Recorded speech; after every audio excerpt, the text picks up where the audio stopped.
Hello बच्चों, मैं प्रभात आपका स्वागत करता हूँ मेरे यूट्यूब चैनल मैथ्स बाय प्रभात पर।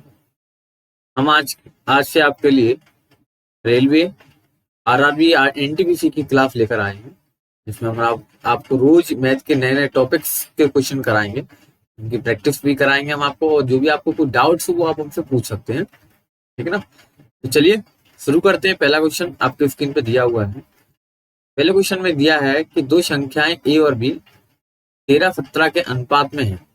यदि ए में 15% की वृद्धि की जाती है और बी में 30% की वृद्धि की जाती है, तो ए से बी का नया अनुपात क्या होगा? चलिए देखिए कि हमें दिया गया है कि ए और बी का अनुपात दिया गया, यानी ए अपॉन बी कितना दिया गया मुझे? 13/17, यानी 13/17। ठीक है ना? अब कह रहा है तुमसे कि ए में 15% की वृद्धि, 15% की वृद्धि मतलब क्या होगा? 115 होगा प्रतिशत, अपॉन बी में 30% की वृद्धि मतलब 130%। ठीक है ना? परसेंट से परसेंट कट गया, 13 से मैंने इसे काट दिया 10 बार, 5 इसे काट दिया 23, तो ये 2। तो ए अपॉन बी की वैल्यू कितनी आ जाएगी? 23/34। हमसे यही पूछा गया है कि ए और बी का अनुपात क्या है, तो 23/34 ये वाला हमारा आंसर है। ठीक है ना? अगला क्वेश्चन देखते हैं। अगले क्वेश्चन में आपसे कहा गया है कि किसी विद्यालय में छात्रों की संख्या का 3/8 भाग लड़कियों लड़कियां और शेष लड़के हैं। यानी किसी विद्यालय में छात्रों की जो टोटल संख्या है उसका 3/8 भाग क्या है? लड़कियां हैं, और बचे हुए क्या है? लड़के। तो अगर हम टोटल संख्या मान लें 8x, टोटल हमने क्या मान लिया? 8x मान लिया, तो अब उसमें से लड़के कितने हो जाएंगे? इसका 3/8 हो जाएगा। 8x का अगर मैं 3/8 कर दूं, काट दिया, ना बचेगा 3x। यानी अगर मैं कहूं कि गर्ल्स हो गई 3x और बॉयज हो गए 5x, जो बचा हुआ लड़के होंगे। लड़कों की संख्या का 1/3 10 वर्ष से कम है, और लड़कियों की संख्या का 2/3 भी 10 वर्ष से कम है। यानी अगर मैं कहूं कि लड़कों का 1/3 10 वर्ष से कम है, तो क्या होगा?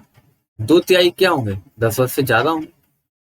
ठीक है? अब अगर इसी तरह लड़कियों का 2/3 10 वर्ष से कम है, तो लड़कियों का 1/1 कितना होगा?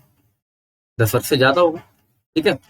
यदि 10 वर्ष या उससे अधिक आयु वाले छात्रों की संख्या 260 है। देखिए, 10 वर्ष या उससे अधिक, हमसे अभी यहाँ पर दिया गया 10 वर्ष से कम, डिफॉर्म हमें 10 वर्ष से कम दिया गया, लेकिन यहाँ पर 10 वर्ष से ज्यादा दिया गया। तो लड़कों की संख्या निकालना। तो देखो, लड़के क्या है? 5x। तो मैंने बताया कि अगर लड़कों का 1/3 10 वर्ष से कम है, तो 2/3 क्या होगा? 10 वर्ष से ज्यादा। तो 5x का 2/3। फिर लड़कियों का 1/3, 2/3 क्या है? 10 वर्ष से कम है, तो 1/3 ज्यादा होगा, यानी 3x का 1/3। इन दोनों का योग कितना दिया गया हमसे? 260। सॉल्व कर देते हैं। 3 से 3 कट गया, यानी x plus 10x/3 equal to 260।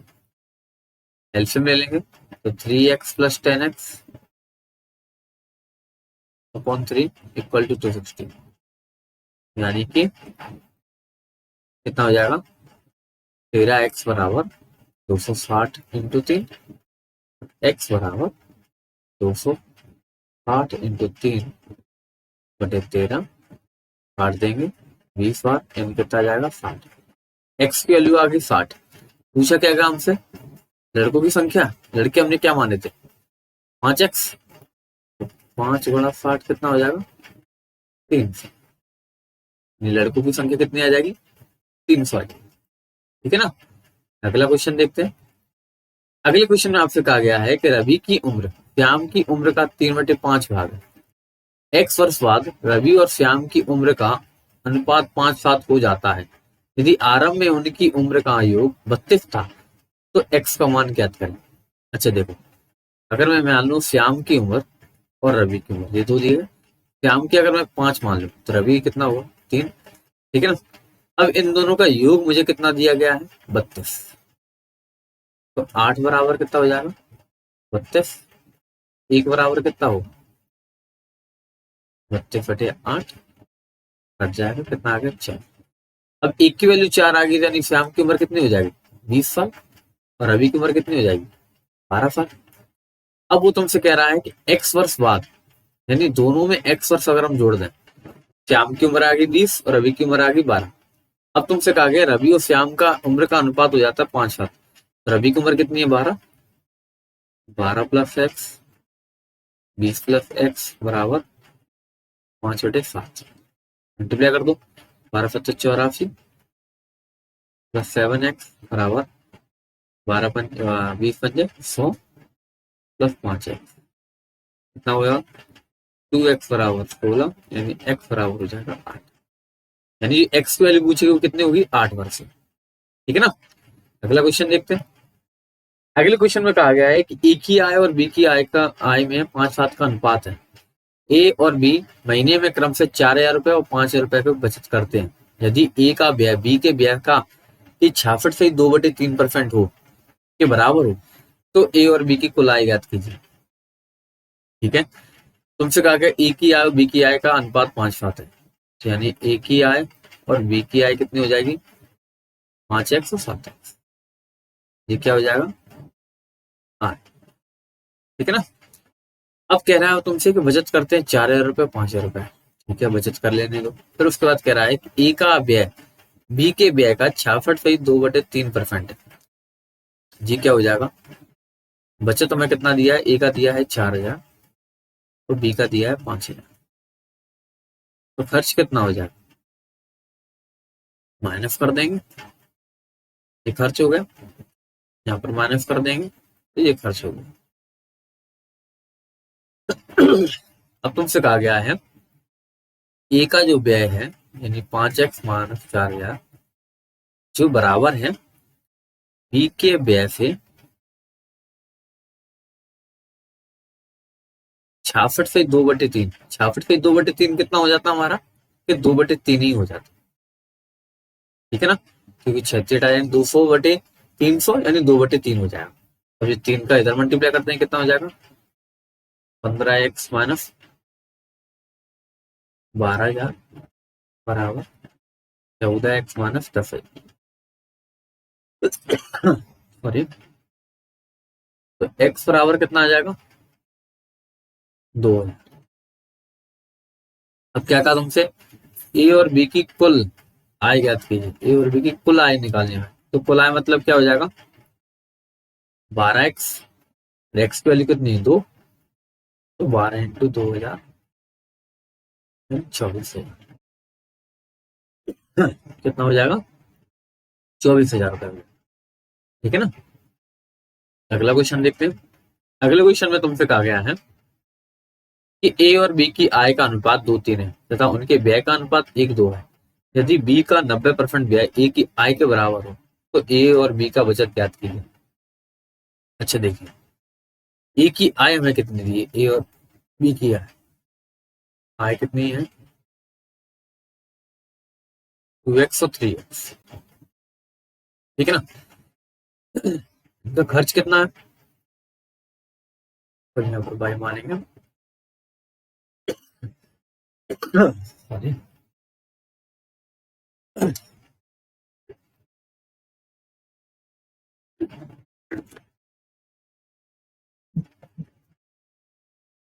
अच्छा इनका व्यय कितना मानेंगे, इसका वाई हो जाएगा, इसका 2y हो जाएगा।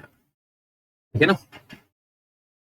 अब आपसे कहा गया है कि बी का 90% व्यय ए की आय के बराबर है। अब बी का व्यय कितना है 2y, इसका 90% इसके बराबर है ए की आय का। ए की आय कितनी है 2x, तो 2 से 2 कट जाएगा, 0 से 0 कट गया, यानी x/y की वैल्यू कितनी आ जाएगी 9/10। ठीक है ना। अब आपसे पूछा गया है तो ए और बी की बचत का अनुपात निकालना है। ठीक है, तो ए और बी अगर यहाँ पर अनुपात में वैल्यू आ रही है, तो अगर हम एक्स पर यहाँ पर रख दें तो ए का कितना हो जाएगा 18x और इसका हो जाएगा 27। यहाँ पर वाई की वैल्यू रखेंगे तो ये हो जाएगा 10 और ये कितना हो जाएगा 20। अनुपात निकालो, यहाँ पर कितना बचेगा 8, यहाँ पर कितना बचेगा 7। तो 8:7 का अनुपात होगा इनका बचत। क्योंकि ये आय हो गई, ये खर्च हो गया, तो बचत कितना हो गया, 8:7 का अनुपात। ठीक है, चलिए अगला क्वेश्चन देखते हैं। अगले क्वेश्चन में आपसे कहा गया है कि ए और बी की उम्र का अनुपात 4 वर्ष पहले 4:5 था। ठीक है, 4:5 था। ठीक है, अब से 8 वर्ष बाद ए और बी की उम्र के अनुपात 11:13 होगा। उनकी वर्तमान का उम्र का योग क्या है? अच्छा देखिए, ए और बी की अनुपात कितना दिया है, 4:5। ये कब का है, 4 वर्ष पहले, है ना, यानी 4x और 5x। अगर वर्तमान निकालें हम तो क्या होगा, तो 4x+4 तो 5x+4। अब कह रहा है वो 8 वर्ष बाद, 8 वर्ष बाद मतलब कितना हो जाएगा, 4x+4+8 बटे 5x+4+8 बराबर होगा 11/13। ठीक है ना, मल्टीप्लाई कर दो तो 13×4 = 52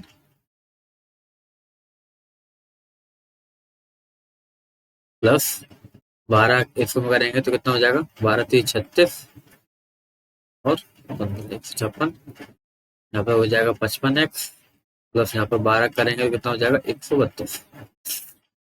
55 माइनस कर दो तो 3x बराबर कितना बचेगा हमारा, 24। x बराबर कितना आ जाएगा, 24/3 यानी आ जाएगा 8। 8 आ गया। अब उनकी वर्तमान को उनका योग निकालना है, यानी योग क्या है, ये दोनों प्लस कर दो, 9x + 8, 8 की एक्स वैल्यू रखो, 8×9 = 72, 72 और 8 80, दोनों के उनका योग कितना आ गया, 80। ठीक है ना, अगला क्वेश्चन देखते हैं। अगले क्वेश्चन में आपसे कहा गया है कि यदि x को 23, 39, 32 और 56 में से प्रत्येक से घटाया जाता है तो प्राप्त होने वाली संख्याएं समानुपात में आती हैं। x+4 और 3x+1 के बीच मध्य अनुपाती ज्ञात कीजिए। चलिए देखिए क्या कहा तुमसे कि आपको दिया गया है इसमें कि इनमें अगर मैं x माइनस कर दूं तो 23 - x और रेशियो होगा 39 - x, समानुपाती होंगे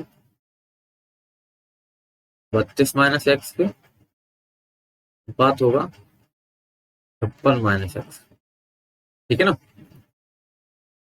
तो आपसे कहा जब x घटा देते तो जी समानुपाती हो जाते। समानुपाती मतलब क्या हो जाएगा, जब अपन में बराबर हो जाएगा, यानी 23 - x बटे 39 - x बराबर होगा 32 - x बटे 56 - x। ठीक है ना, अब इनका क्रॉस मल्टीप्लाई कर देंगे तो हो जाएगा 23 - x 56 - x बराबर 32 - x हो जाएगा 39 - x। अब इन्हें सॉल्व करेंगे तो हमारे लिए थोड़ा बड़ा हो जाएगा। यहाँ पर हम एक ट्रिक यूज करेंगे, hit and trial method. Hit and trial method use करेंगे तो हिट एंड ट्रायल मेथड के हिसाब से अगर हम एक्स के लिए यहाँ पर 5 पुट कर दें, यानी अगर हम पुट करें x = 5 तो देखो 23 में से 5 जाएगा कितना बचेगा, 18। 56 में से 5 जाएगा कितना बचेगा, 51 बराबर होगा 32 में से 5 जाएगा कितना बचेगा, 27 मल्टीप्लाई होगा 39 में 5 जाएगा 34 मल्टीप्लाई कर दो 18 एकम 18, 18 पंचे 90 और 91 इन दोनों कर दो तो 27 का 34 में करेंगे 5 चौको 28, 2 7 4 दूनी 8 2 10, 27 थी 81 918, दोनों की वैल्यू देखो एक आ। ठीक है ना, तो यहाँ पर हमने हिट एंड ट्रायल मेथड के हिसाब से एक्स की वैल्यू कितनी निकाली, 5 निकाली। ठीक है, अब आपसे पूछा गया है यहाँ पर, अब आपसे यहाँ पर पूछा गया है कि x+4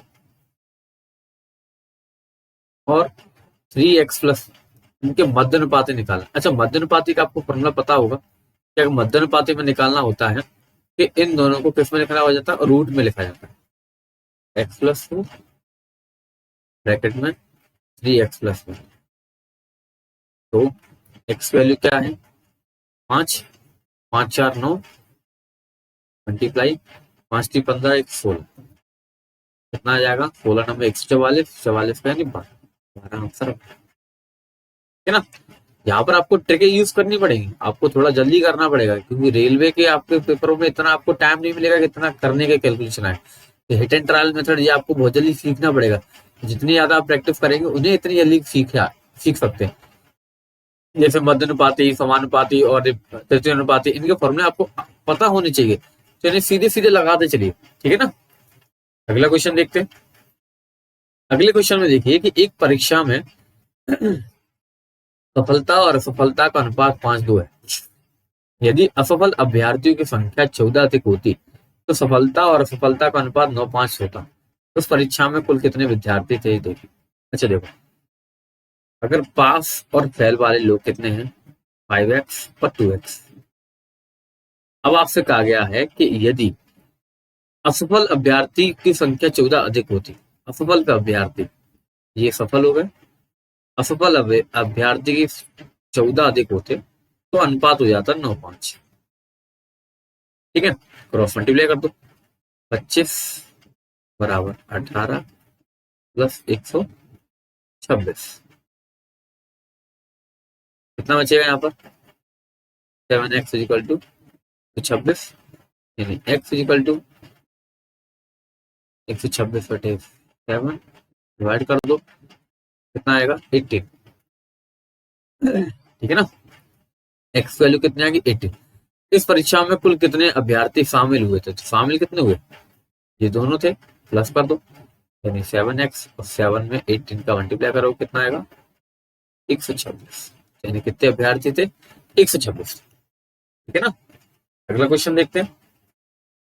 अगले क्वेश्चन में आपसे कहा गया है कि x रुपए की राशि ABC में इस प्रकार विभाजित की जाती है कि A और B के हिस्से का अनुपात 7:12 है, BC का हिस्से का अनुपात 8:5 है, और A और C के हिस्सों में 214 रुपए का अंतर है। अच्छा चलो देखो, A, B और C, पहले A और B का कितना दिया है 7:12,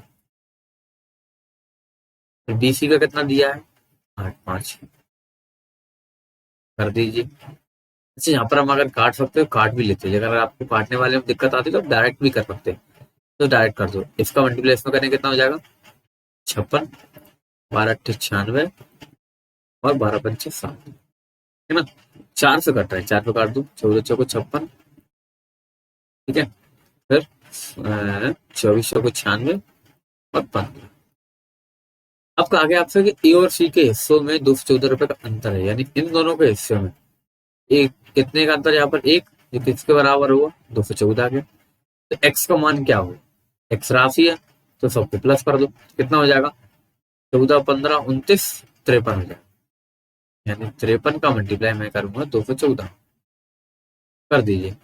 14 3 42, 3 दूनी 6, 5 70, 5 दूनी 10, 2 4 13, यानी 11,342 रुपए, ठीक है ना।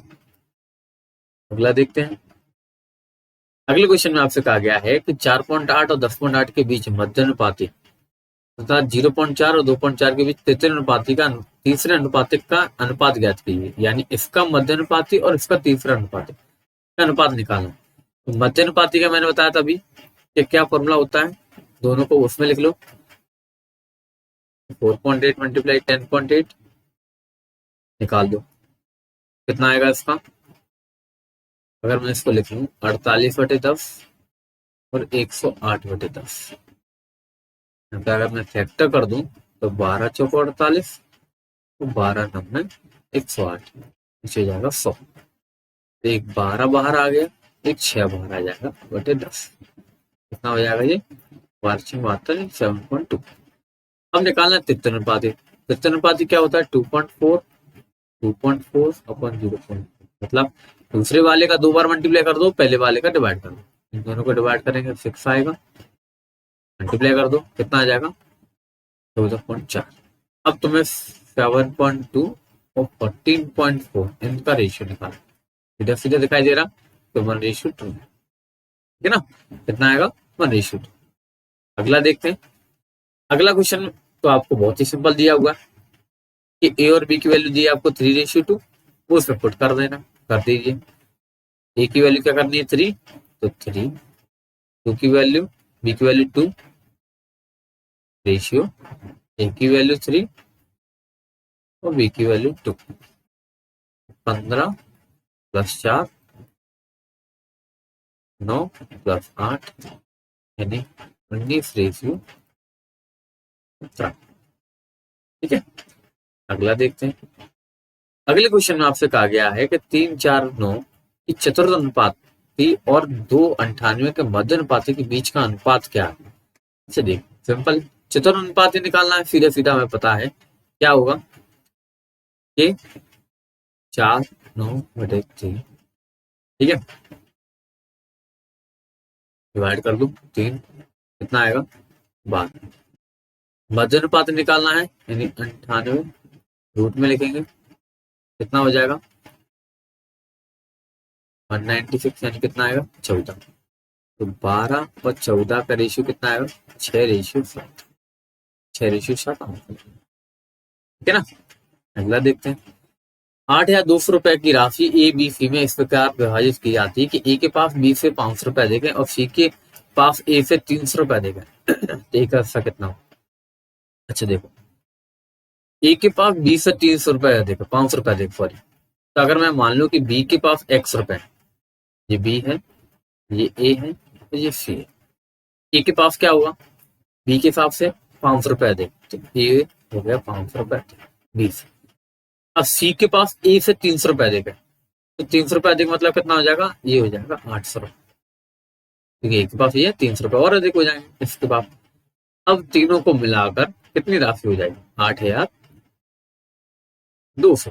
कर लो, 3x बराबर 8,200 माइनस 1300, x बराबर हो जाएगा 6900/3 यानी 2300। ए का हिस्सा पूछा गया है यानी 500 रुपए और जोड़ दो, कितना हो जाएगा? 2800 रुपए, ठीक है ना। तो ए का हिस्सा कितना हो जाएगा? 2800। अगला देखते हैं। अगले क्वेश्चन में आपसे कहा गया है ए बी और सी एक निश्चित राशि को आपस में बांट लेते हैं, उनके पास राशियों का औसत 4,520 है। ए का हिस्सा बी के हिस्से से 10.2/3% अधिक है और सी के हिस्से से 33.1/3% कम है, तो बी का हिस्सा क्या होगा? चलो देखो, ए के पास जो हिस्सा है वो बी के हिस्से से 10.2/3% अधिक है। 10.2/3% कितना होगा? यानी 32/3%, यही तो होगा। तो अगर मैं कहूं कि मैं बी की वैल्यू मान लू 300 रुपए, तो इसका 300 का अगर मैं ये परसेंटेज निकालूंगा कितना आएगा? 32। एक के पास कितना रुपए होगा? 332, ठीक है ना। और तुमसे कह रहा है कि सी के हिस्से से 33.1/3% कम है। अगर 33.1/3% कितना होगा? अगर मैं आपसे कहूं कि 33.1/3% कितना होगा? 1/300 यानी 1/3, 1/3% कम है, मतलब सी के हिस्सा कितना हो? तो सी के हिस्से का 2/3%, 2/3 होगा कि नहीं? क्योंकि 1/3 कम है तो 2/3 होगा। ये किसके बराबर होगा? ए का हिस्सा, ए का हिस्सा कितना है? 332। मैं 200 से काट दो, कितना आएगा? 166। तो सी बराबर हो जाएगा तुम्हारा 498। तो सी की वैल्यू कितनी आ गई? 498। इन सबको प्लस कर लो, कितना होगा? 8 2 10, फिर 9 1 10, 3 13, मतलब 1 4 4 8, 3 10, 1 1130। ये किसके बराबर होगा?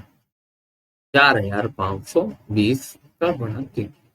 कि आपसे 3 का गुणा क्यों किया? क्योंकि आपसे कहा गया औसत है, औसत है 3 लोगों का, तो हमें संख्या कितनी होगी? 3 का गुणा कर दो सम।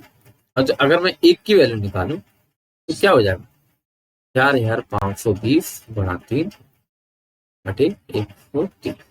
0 से 0 कट गया, ये 4 बार कट जाएगा, तो 1 की वैल्यू आ जाएगी 12।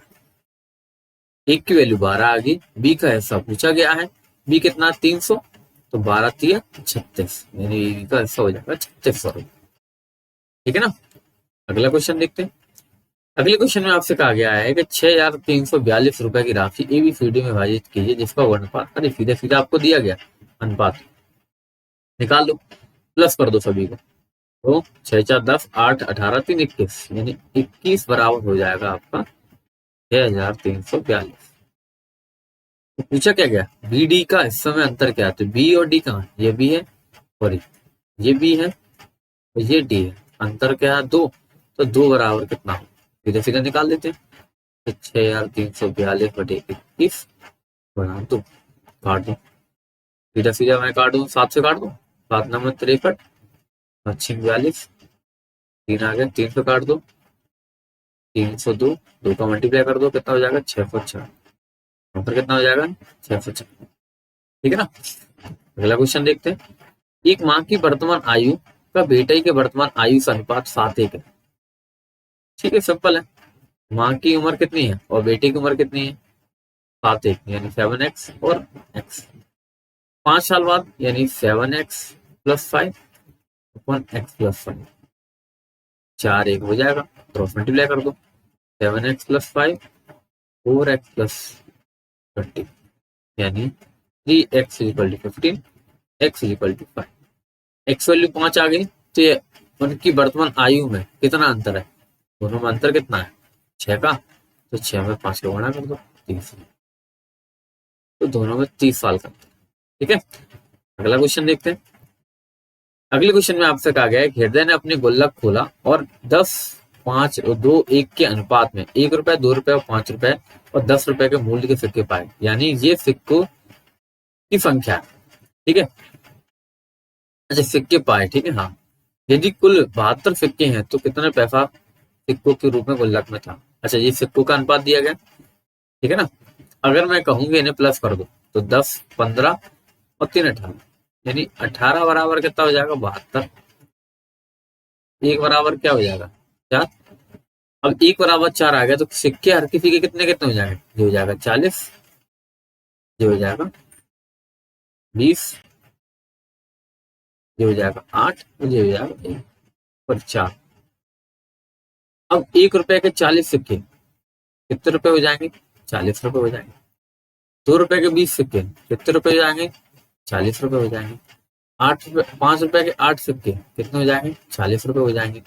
और 10 रुपए के 4 सिक्के कितने हो जाएंगे, 40 रुपए हो जाएंगे। तो पूछा गया गुल्लक में सारे रुपए कितने थे, 160 रुपए। कितने रुपए थे, 160।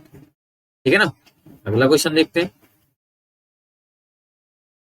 अगले क्वेश्चन में आपसे कहा गया है कि 18 और 8, ये गलत लिखा हुआ है, इसमें 8 नहीं होगा, इसे हटा दीजिए। 12 18 6 का चौथा अनुपात, क्योंकि खुद देखिए आप 4 तो अनुपात दिए हुए तो फिर कैसे हो जाता, तो 12 18 6 का अनुपात ये और 6 के तृतीय अनुपात के समान है। अच्छा देखो, 12 18 6 का चौथा अनुपात निकालना है, तो अगर मुझे चौथा अनुपात निकालना हो तो क्या फॉर्मूला होता है कि, हाँ क्या अनुपात क्या होता है कि 18 मल्टीप्लाई 6 बटे 12, यानी बीच वालों का नंबर को मल्टीप्लाई और पहले का डिवाइड, काट दिया 2 से, ये काट दिया 9, यानी चौथी की वैल्यू कितनी आ गई 9। अब आपसे कहा गया है कि के और 9 के तीसरे अनुपात के समान है। चलो ठीक है, तीसरा अनुपात निकालने के लिए क्या होता है कि बीच वाले को 2 बार लिखा जाता है, बटे के बराबर 9, ये है, यानी क्या हो जाएगा 36 बटे 9 बराबर के, काट दो तो के की वैल्यू कितनी आ जाएगी 4, तो के की वैल्यू में निकालते 4। ठीक है ना। अगला क्वेश्चन देखते हैं। अगले क्वेश्चन में आपसे कहा गया है कि 31,866 रुपए की राशि एबीसी में इस प्रकार विभाजित की जाती है कि एबी का हिस्सा का अनुपात 9:8 है, ए बी और सी 9:8 रेशियो, और बी ए सी का अनुपात 4:5 है, ये ए और ये सी 4:5 कर लीजिए। 4 9 36, 8 9 8 चौको 32 और 9 5 45, प्लस कर लो, कितना हो जाएगा 6 2 8 5 13, आप लगे 3 1 4 113, जो बराबर होगा 31,866। एक बराबर कितना हो जाएगा, 31,866 में डिवाइड दे दो, 31,866 में 113 का डिवाइड दिया, कितनी बार जाएगा, 2 बार, 3 बार तो जाएगा नहीं, 226। कितना बचेगा यहाँ पर 2, यहाँ पर 9 और 6, अब कितनी बार जाएगा, 8 बार, कितना हो जाएगा 13 8 104, यहाँ पर 4 0 4 9, कितना बचेगा 2 2 6, अब कितनी बार जाएगा, 2 बार, तो 2 2 6, 282 आ रहा है, कितना आएगा 282। तो बी का हिस्सा कितना है, बी कितना 32, तो 282 में 32 को गुणा करें, 282 से 32 को गुणा करें, कितना आएगा, यहाँ पर आएगा 4, यहाँ पर आएगा 56, यहाँ पर आएगा 3 दूनी 6 और 8 24 84, 4 2 0, कितना आएगा 9,024। ठीक है ना। चलिए आज का आखिरी क्वेश्चन करते हैं कि ए बी और सी अपनी आय का क्रम से 80%, 85% और 75% खर्च करते हैं। यदि उनकी बचत 8 9 और 20 है अनुपात में है तथा ए और सी की आय में 18,000 रुपए का अंतर है, तो बी की आय ज्ञात कीजिए। चलिए निकाल लेंगे हम, क्या दिक्कत है। अच्छा एक चीज देखिए, 80% खर्च कर रहा मतलब क्या है कि 20% बचा रहा है, ठीक है ना। 85% खर्च कर रहा मतलब 15% बचा रहा है, 75% खर्च कर रहा मतलब 25% बचा रहा है, ठीक है। अब एक चीज देखिए, ये अपनी आय का 20% मतलब क्या होगा, 1/5 बचा रहा है, जो किसके बराबर होगा, 8 के। ए की आय कितनी हो जाएगी, 40। बी अपनी आय का 15% मतलब क्या, 15/100, तो बराबर होगा किसके, 9 के। तो काट दो, 3 से काट दिया 3 और 5, 5 से काट दिया 20। बी की कितनी हो जाएगी 8, और सी की 25% मतलब 1/4, जो बराबर होगा 20 के, तो सी बराबर हो जाएगा 80। अब तुमसे कहा गया है कि ए और सी की आय में 18,000 रुपए का अंतर है। ए और सी कहाँ पर है, मेरा ए और ये सी, कितना अंतर है 18,000 मतलब 40 का अंतर, तो 40 बराबर 18,000। पूछा क्या है, बी की आय, बी कितना है 60, 60 मुझे निकालना है, तो 18,000 बटे 40 बड़ा 60, ये काट दो, ये 2 मुझे 3 काट दो, 9,000, कितना आ जाएगा 27। बी की आय कितनी होगी 27, ठीक है ना। चलिए आज के लिए इतने ही रखते हैं। अगर आपको कोई भी क्वेश्चनों में कोई भी परेशानी है तो आप हमसे पूछ सकते हैं, ठीक है। और अगर आपको कोई भी परेशानी, कोई भी दिक्कत क्वेश्चनों में आ रही है तो आप हमसे कमेंट भी कर सकते हैं। और चलिए फिर मिलते हैं आपको नई क्लास में, आपके लिए हम रोज नई क्लास लेकर आएंगे और प्रैक्टिस सेशन हर चैप्टर वाइज चलेगा आपका, ठीक है। तो चलिए मिलते हैं आपको नई क्लास में, ओके, गुड बाय।